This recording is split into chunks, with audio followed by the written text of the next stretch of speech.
Hello, Creative Curriculum Clan! We are going to walk through the Fulton Virtual Curriculum Map to give you a high-level overview. Everything we go over will be covered in this module, and you'll get a chance to work with each part of the map. Remember, Fulton Virtual will customize this template, so it will grow and change as it matures. Watch for updates. Let's start with just a quick overview of what the curriculum map looks like. So when you come into the map, this first tab is just an overview. It's called the course plan. The second tab is the course standards tab, and this is where you'll be organizing all of the standards for the course. Then you have the module tabs. There are 10 of them. Most courses at Fulton Virtual take 4 modules for term 1 and 4 modules for term 2. But sometimes there are special courses that don't have terms or use extra modules. So you have some extra modules here, and your instructional designer can help you rename all of these tabs so that you have a good picture of what your course is going to look like. This is an assessment roll-up. You will not have to do anything here, but every assessment that you put onto a tab is going to get listed here automatically. And then this tab is data. This is pulled into the other parts of the curriculum map, and you shouldn't change or move anything on this tab. Now you'll see that some of the tabs have little locks on them. I'm going to right click on module 1, and you'll see that there is a little unprotect sheet choice here. Every tab that has a lock on it is protected. That means that when there is some sort of calculation going on, you won't be able to click into that tab and change the calculation. You can still get to it by unprotecting the sheet, and now you'll see that that lock is gone, and you can get to the things that are calculations, like the number of total items in the bank is a calculation, and you'll see up here in the function field that there's a little formula up there. Now some of those formulas are pretty extensive. Let's click into this field and take a look at that formula. Now it looks like it's not much up in here the formula bar, but let's just pull that down. Oh my goodness, that is a long formula, and you wouldn't want to mess that formula up because it does something very special that we'll talk about later. So most of the time, and I'm going to right click again, you're going to keep those sheets protected, and I'm going to click on protect sheet, and everything is set up here to be correct for your protection. So you don't need to change any of these check boxes, and you don't need to put a password on here because that's just going to confuse you later. So you're just going to say okay. So why might you need to do that?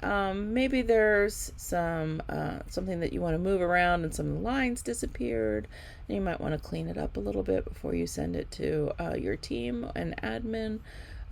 So there could be times when you want to do that, but there are a lot of formulas in here, so just avoid those fields if you do unprotect a sheet. All right, let's start at the first tab, the course plan. So on this tab, you are going to see some real basic information about your course that you can fill in. There is information about each of the modules, such as number of weeks, some things populate from the module tabs, and then a broad overview of what's in the module. There is a place to put your assessment profile. So this is the percentage of weighting for each of the categories, which adds up to 100%. Then there are a couple of areas that will just be used for everybody's information. The assessment profile for type of assessment will show up here from your tabs. The assessment profile for category, teacher touched or objective, is going to fill in from the tabs. And the number of parent and clones that you're requesting is also going to fill in from the tabs. Now let's move on to the second tab, the course standards. Now I actually suggest that you fill this out first. It's really a good idea to have an idea of the standards that you're going to cover before you even get over to thinking about how you're going to cover them, what you're going to call the modules, that sort of thing.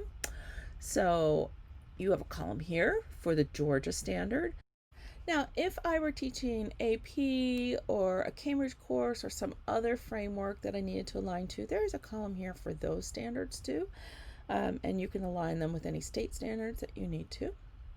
The next column over is for deconstructing the standards. Now, I suggest that you put each deconstructed standard into its own row underneath your Georgia standards. So we have our deconstructed standards now. You're going to decide if it's a priority standard, what module you're going to target it in, and once it's targeted, you'll fill out this last column. We will go over all of these things later on, but this is just a good practice to put your main standard over here and then deconstruct it as you go down. The next item over is your module tabs, and this is where most of the heavy lifting is going to take place. Now you'll see this black part up here is mostly filled in, and this module essential questions, this is going to fill in as you go. We're going to cover each step of this in its own lesson, but as a quick overview, you first have some lesson information. You have a lesson number and a lesson title. And down at the bottom, you're going to get a count of how many lessons there are. So once you have filled this in, if you just delete what you're not using, you'll see that that count changes at the bottom. You have a place to pull the Georgia standards over for this module. Create a student-friendly learning goal, which is going to show to the students in their lessons. You'll write your lesson essential question here. And then when you type that in, you'll see it's going to populate up here. So you're going to get a list of all the essential questions that are in your entire course. So the next thing over is assessment number and title. Not every lesson that you put in there is going to have an assessment, so you're just going to put down the assessment title if you do. Or if you have a lesson that has 2 assessments, you might need to use 2 lines here to put 2 assessments in. The assessment description, type, these are all pull down menus. And again, we're going to go over this in detail. Place to put parent items and clones, a rough depth of knowledge for your assessment, and how many points.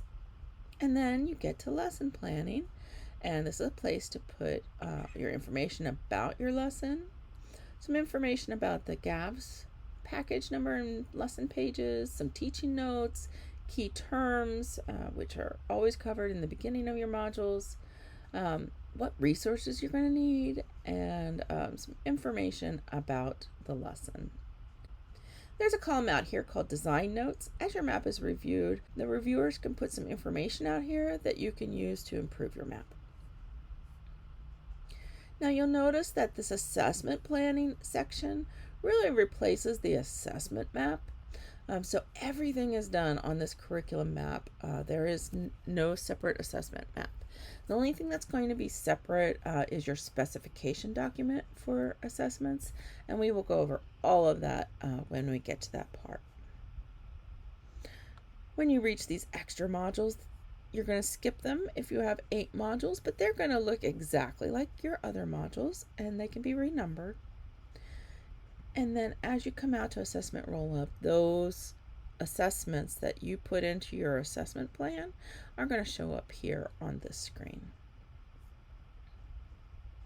So that is a quick overview of the tabs, and we are going to go through each of those in detail, and you are going to get to use them and fill them out.